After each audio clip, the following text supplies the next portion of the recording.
Hello students, welcome to Easy Engineering classes. In this class, we will see the use of stop method in Java multithreading. In the previous class, we have seen how yield method works by giving its control to another running thread of the same priority.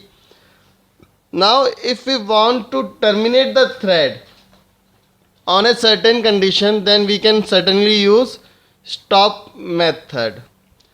So if आपका thread इस वक्त running में है या runnable या ready state में है, सो मैं लिखता हूँ रनिंग और रेडी। इनमें से किसी भी स्टेट में आपका थ्रेड है और यहाँ से आप स्टॉप मेथड को कॉल करते हैं, then your thread will goes into dead state. तो वो थ्रेड आपका डेड हो जाएगा। अब देखिए इसको लिखते कैसे हैं। एक मैंने क्लास बनाई, क्लास है जो थ्रेड क्लास को एक्सटेंड कर रहा है।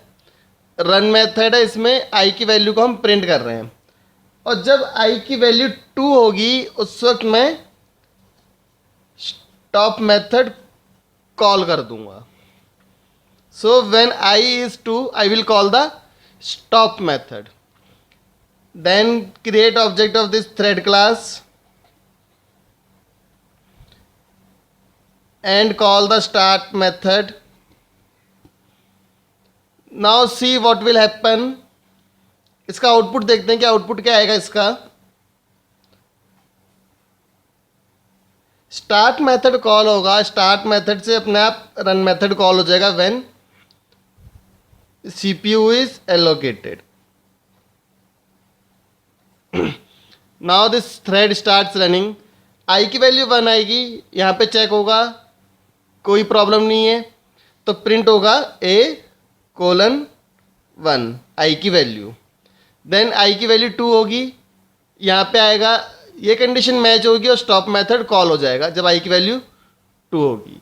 जैसे ही स्टॉप मेथड कॉल होगा फर्दर की सारी स्टेटमेंट्स एग्जीक्यूट नहीं होंगी, so it will call this statement not to be executed.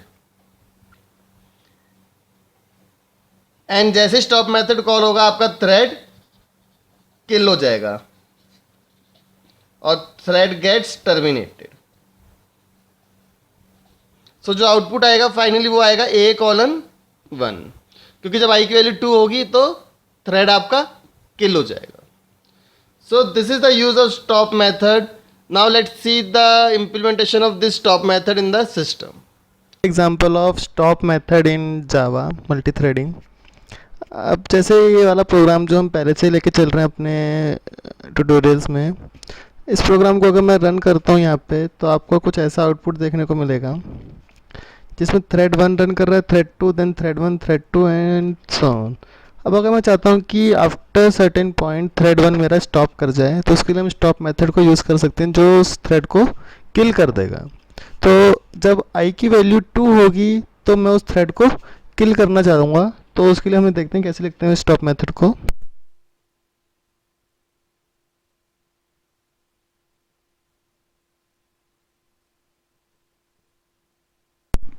देखिए मैंने ऐसे लिखा, अगर आई 2 है, जैसे if I is equals to 2 then stop. तो जैसे ही आई की वैल्यू 2 होगी तो थ्रेड 1 जो है मेरा, ये वाला थ्रेड 1 ये डेड हो जाएगा। दोबारा से इस प्रोग्राम को कंपाइल करके देखते हैं एक बार। नीचे का पूरा प्रोग्राम सेम है, आप इसको एक बार देख सकते हैं। यहाँ पे हमने थ्रेड दोनों के ऑब्जेक्ट बनाए और उससे स्टार्ट मेथड को कॉल किया है। डिफरेंस जो है सिर्फ यहाँ पे आया है। यहाँ पे इस वक्त कंपाइल करते हैं प्रोग्राम को दोबारा। इसमें एक आपको डिप्रिकेटेड एपीआई की एरर आती है, उसको आप इग्नोर करके रन करके देख सकते हैं। जब थ्रेड 1 देखिए थ्रेड 2 चला, 0 आया, थ्रेड 1 0, थ्रेड 1 आई की वैल्यू हुई 1। जैसे ही अब आई की वैल्यू 2 हुई थ्रेड 1 डेड हो गया है, तो सिर्फ अब थ्रेड 2 ही मेरा चलेगा। तो जैसे थ्रेड 2 1 2 3 4 5 तक। तो ये आपका स्टॉप का एग्जांपल। अगर मैं थ्रेड 2 को भी स्टॉप करूँगा तो देखिए क्या होगा।